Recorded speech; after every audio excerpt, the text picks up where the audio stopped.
I was feeling paralyzed by the scale of the climate challenge. I needed re-inspiring. I wondered if I could do something more than produce strategies, reports, and presentations. So we left our jobs in the sustainability sector and set out on a trans-African cycling expedition.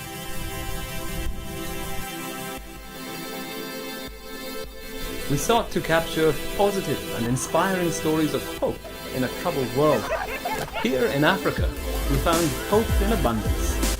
I don't know where you came from, whether you dropped it from heaven or what.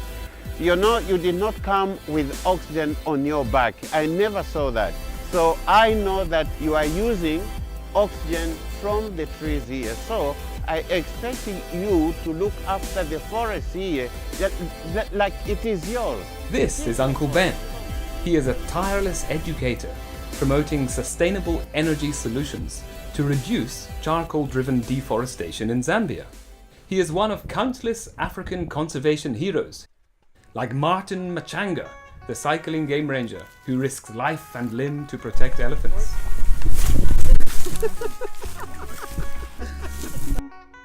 And Dr. Laurie Marker, who has dedicated herself to the conservation of cheetahs for over 4 decades. And Meg Coates Palgrave, a tree expert who at 81 years of age remains as determined as ever to protect the forests of southern Africa. I love this bush. I love the landscape. I love MoJo woodland. It's all important to me.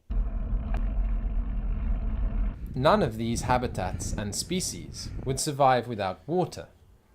From the waterless pan of the former wetland at Deadflay in Namibia, to the riotous cacophony of colour and sound at the Chobe River in Botswana, we realised that water equates to life.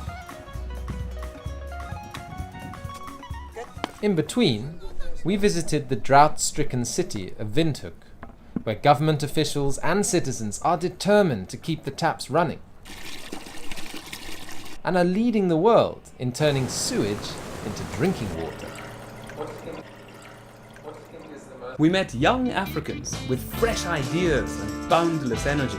Truella and her friends spend their weekends producing and broadcasting radio shows calling for action on climate change. If they change their mentality, then we are sure to have a peaceful Zambia, a clean Zambia, and a very well-known Zambia, which will be developed by us.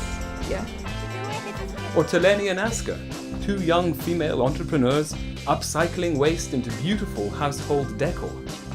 And young engineers like Amos Banda, totally committed to securing Malawi's renewable energy future.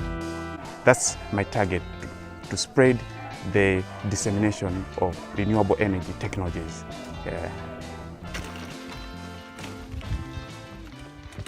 The people of Africa may be among the world's most vulnerable to climate change, but they are not sitting idly by in the face of catastrophe. Countless African heroes are innovating, educating, and fighting for a better world. They embody the values that we need for a sustainable future. They taught us that nothing is ever so broken that it cannot be fixed. That no matter how much or how little you have, you always have enough to share. That love is boundless, hope is indestructible, and solutions to the greatest challenges of our time are in fact readily available.